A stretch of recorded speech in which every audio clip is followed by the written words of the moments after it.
I believe in the 3 C's of architecture.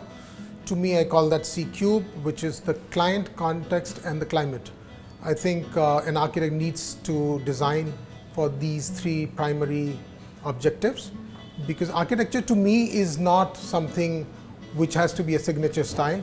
Each project has to be distinct for the purpose that it is made, so that's why the context comes into picture. Then there is climate. When we build in this country, you're building in different climatic zones. It's extremely important to respond to the climate. And finally, I think the most important thing is that the client, you need to respond to the requirements of a client. And since the client is the one who's paying for your creativity, without a client you will not be able to express yourself, then you need to picture the client and you need to cater to his demands.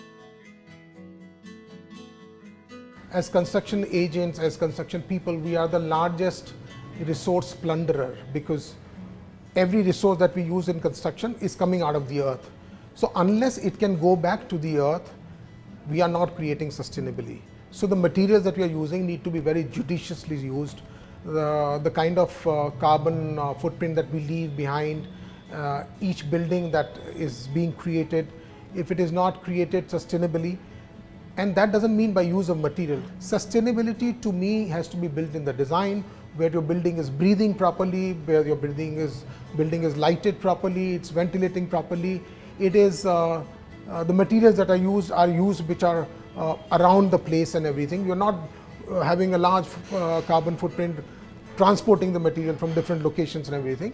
So I guess it has to be in every architect's DNA.